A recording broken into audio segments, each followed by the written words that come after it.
औपचारिक रूप से पहली बार आपसे मुखातिब हो रहे हैं।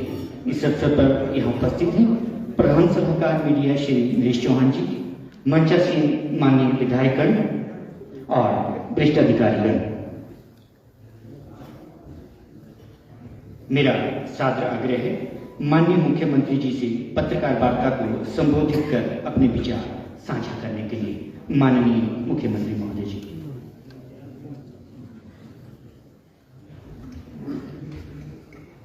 सभी पत्रकार बंधुओं का स्वागत है। 11 दिसंबर को जब हमारी सरकार ने शपथ ली थी और जो जनता ने हमें आशीर्वाद दिया कि आने वाले समय में जो हमें 5 साल का मैंडेट उन्होंने दिया, उसको दृष्टिगत रखते हुए हमने एक फैसला किया था कि नौकरियों में व्यापक भ्रष्टाचार जो है उस संदर्भ में कड़ाई से निपटा जाए। मैंने 12 दिसंबर को एक बैठक बुलाई थी और कुछ पुलिस के अधिकारियों को व्यक्तिगत तौर पर दिशा निर्देश दिए थे कि जो भी एग्जामिनेशन आने वाले समय में हो, ये जो नौकरियों से संबंधित घोटाले हैं, इसमें जो भी गिरोह सम्मिलित होगा, तो जो भी एग्जामिनेशन होने वाले होंगे उस समय ज्यादा सक्रिय होगा। हमारी सरकार ने जाल बिछाया। आईजी के नेतृत्व में एक कमेटी बनी और उस जाल के संदर्भ में 12-13 तारीख के बाद सब प्रकार से वर्बल ऑर्डर दिए गए थे कि सारी जानकारियां प्राप्त की जाए, क्योंकि हमारी सरकार ने यह कहा था कि हम सत्ता के लिए नहीं, व्यवस्था परिवर्तन के लिए आ रहे हैं। हमारी सरकार ने कहा था कि हम गुड गवर्नमेंट के लिए, गुड गवर्नेंस चाहते हैं, अच्छे शासन के लिए, अच्छे प्रशासन के लिए। हमारी सरकार ने हिमाचल के युवाओं को विश्वास दिलाया था कि जितने भी घोटाले नौकरियों से संबंधित हुए हैं, हम जनता की अदालत में उसको लाएंगे। इसी दृष्टिकोण से 25 दिसंबर को JOIT का पेपर होना था।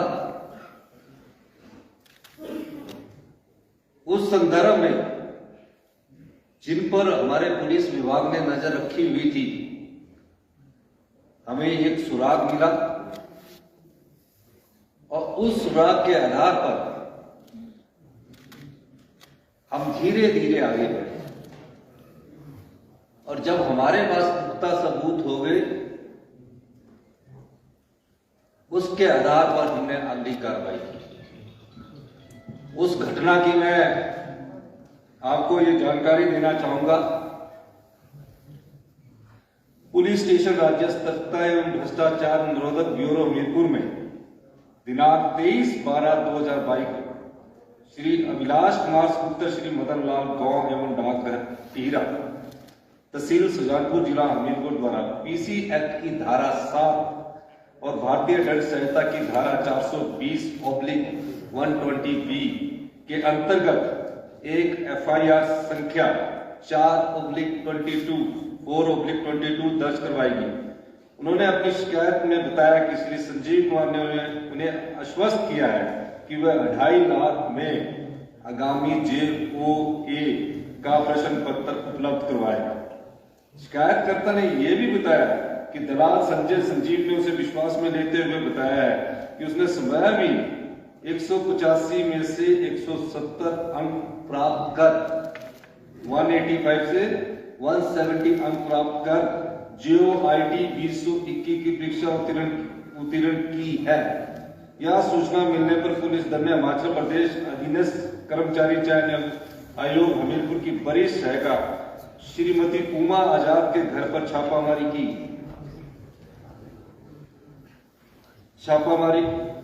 जहां की शिकायतकर्ता को प्रश्न पत्र सौंपने के लिए ले जाया गया था। छापामारी के दौरान वहां से प्रश्न पत्र बरामद किए गए और 6 आरोपियों को उनके घरों में गिरफ्तार किया गया। ये तो 25 दिसंबर का जो प्रश्न पत्र था। उसके बाद के जो सबऑर्डिनेट सिलेक्शन में एग्जाम होने थे, जो अगले 25 दिसंबर के बाद जो और तिथियों की जो घोषणा थी, उसके तहत मैं कुछ जानकारियां आपको देना चाहता हूं।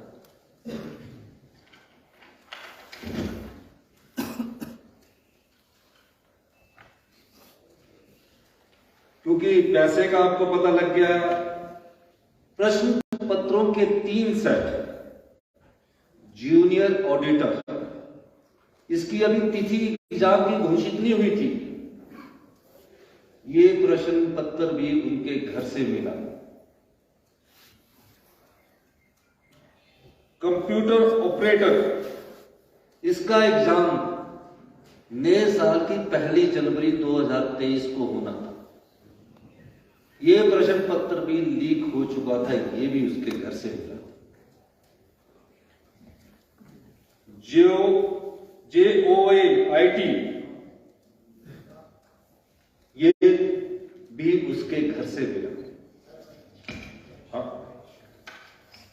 6,40,000 रुपया उनके घर से मिला। और ये कोई छोटी बात नहीं है कि जो सबऑर्डिनेट सिलेक्शन बोर्ड के कर्मचारी थे, जो भी था, वो सब शंका के दायरे में आ गए। और ये जो धंधा था पिछली भारतीय जनता पार्टी की सरकार से शुरू हुआ,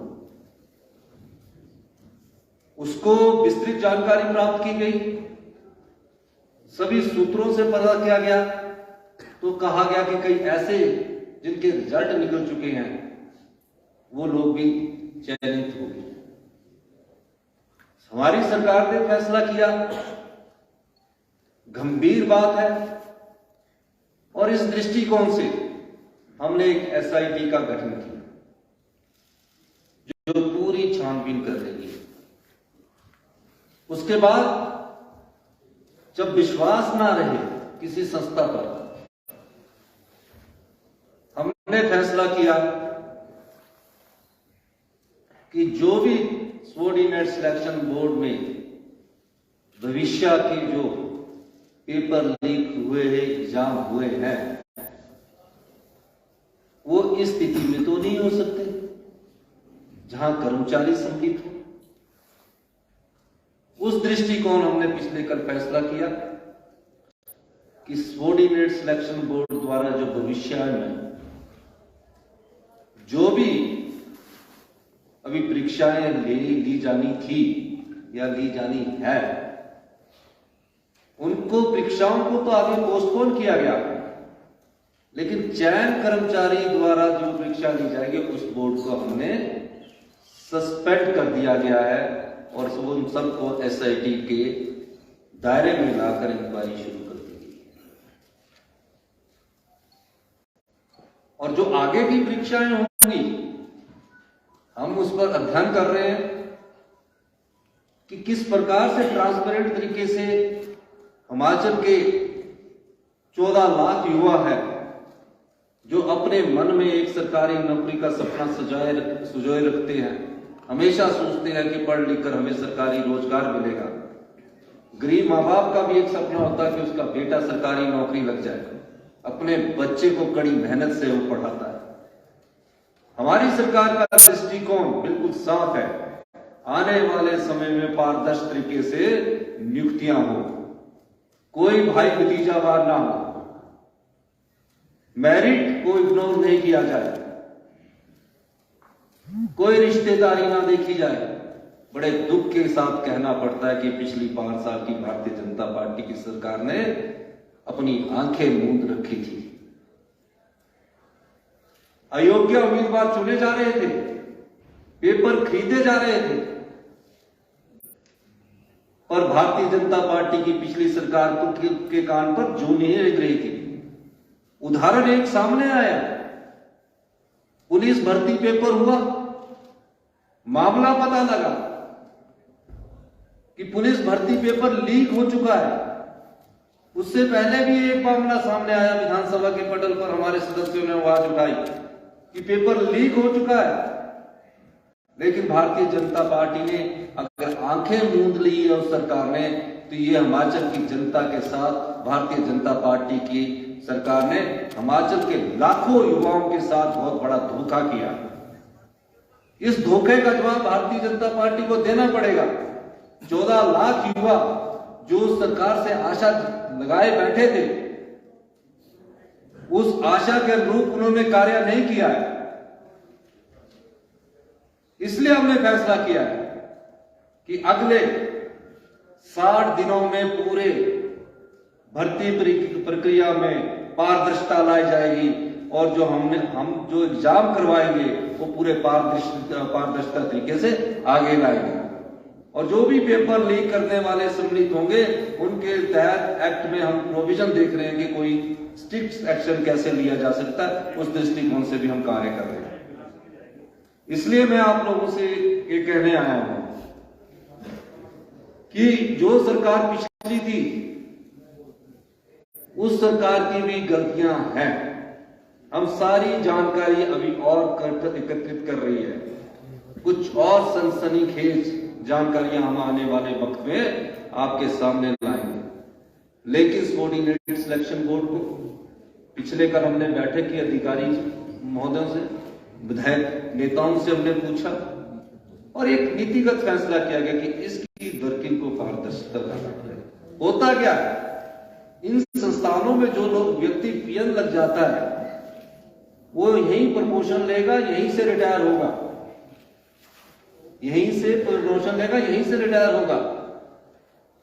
वो 35 साल तक एक ही संस्थान में लगा रहेगा।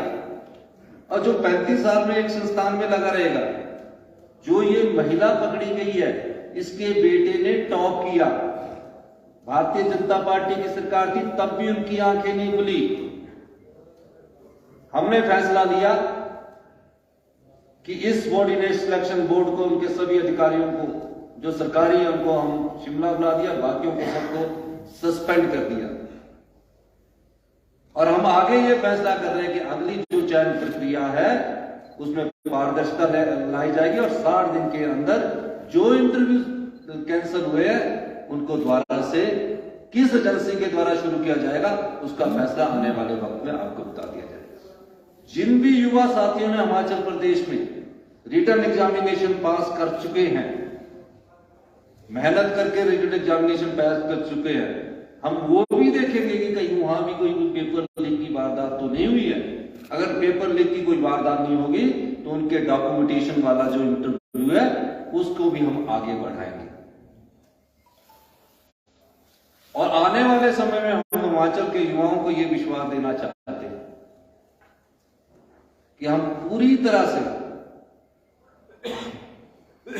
एक पारदर्शी, नैतिक से भरपूर ट्रांसपेरेंट सिस्टम लाएंगे और अगली भर्तियां भी हम जल्दी ही शुरू करेंगे। जितने भी सरकारी रोजगार है उनको रोजगार के अवसर उपलब्ध करवाएंगे। आप लोगों ने मेरी बात सुनी, कोई सवाल पूछना चाहता है? आपका बहुत बहुत धन्यवाद। अभी जहां की शिकायत आई है उस पर कार्रवाई की गई है। माइक उपलब्ध करवा दीजिए प्लीज।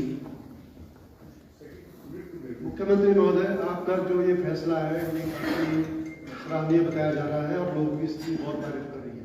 लेकिन कल एक कॉन्फ्रेंस हुई, उसमें आपके एक नेता ने ये बयान दिया, जब उनसे पूछा गया कि भ्रष्टाचार के मामले में जो चार्जशीट जो आपने जनता के सामने प्रस्तुत की थी उस पर क्या आप कर रहे हैं, तो उनका जवाब बड़ा हैरान कर देने वाला था। वो कह रहे थे कि भी अभी इस मामले ये हमारी प्रायोरिटी नहीं है। भ्रष्टाचार के जो भी मामले आएंगे Congress party zero tolerance against corruption है, सब पर कार्रवाई की जाए। सर, ये जो आपने खासकर 60 दिन की बात कही, थोड़ा सा इसको क्वालिफाई कर रहे हैं, क्योंकि जो बच्चे एग्जाम दे चुके हैं वो थोड़े से परेशान जरूर हैं कि हमारा रिजल्ट पता नहीं कब आएगा। 60 डेज के अंदर आप इसको रिजल्ट आएगा उनका, या फिर 60 डेज लेंगे पूरी जांच के लिए?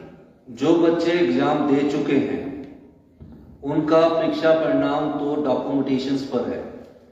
किस प्रकार संस्था सबऑर्डिनेट सिलेक्शन बोर्ड लेगा, किस तरीके से लेगा, या पब्लिक सर्विस कमीशन लेगा, वो मॉडलिटीज तय की जा रही है।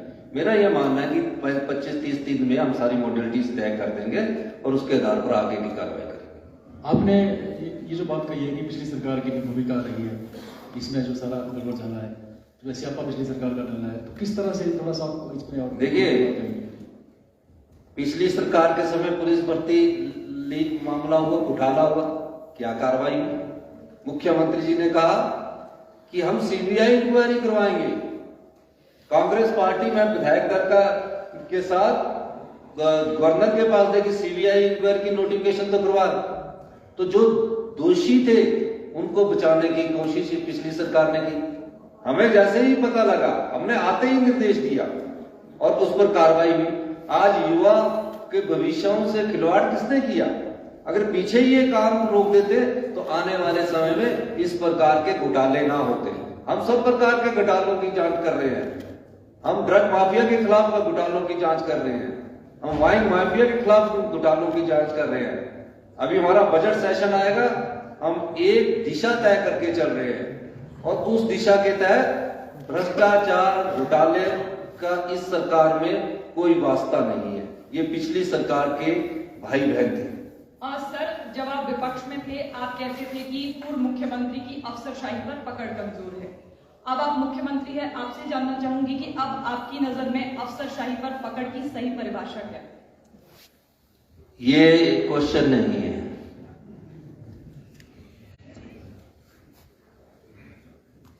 जी, अभी आपने पुलिस पेपर लीक स्कैम, तो आज तक कोई भी पुलिस ऑफिसर इस पे अकाउंटेबल नहीं हो करा गया।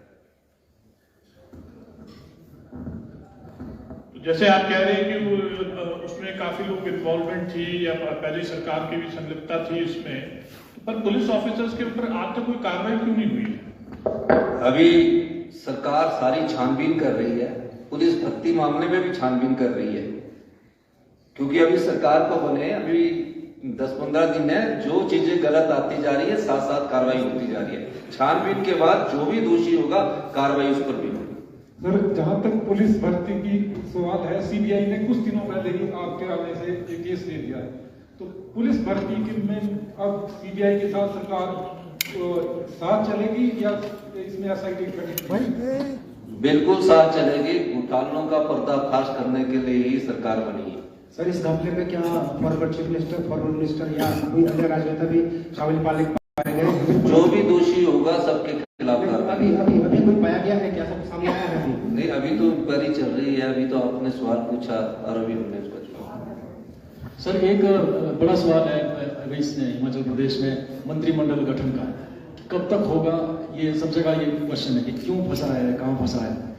दूसरा सर, ये ओपीएस को लागू करने पर भी विपक्ष बार बार ये इशू उठा रहा है कि 10 दिन में लागू नहीं किया, तो इस पर भी स्थिति स्पष्ट हो जाती है। देखिए, अभी आज हमने हिमाचल के युवाओं के भविष्य से जो खिलवाड़ हो रहा था उसके संदर्भ में प्रेस कॉन्फ्रेंस की है। जो आपके सवाल है तो आप एक इस बात पूछ लोगे तो आपसे मिलने का मौका कहाँ मिलेगा? सर, आज नेशन वाइड मॉक ड्रिल है कोरोना को लेके, तो हिमाचल में की हेल्थ सिचुएशन की स्थिति है कि वहाँ कोरोना वैक्सीन नहीं है, कोविशील्ड जो भी है, तो सरकार इसके बारे में कुछ सोच रही है? नहीं, जहाँ भी ऐसी बात है आपने ध्यान में लाया तो बिल्कुल गंभीरता से सोचा जाएगा। बहुत बहुत धन्यवाद।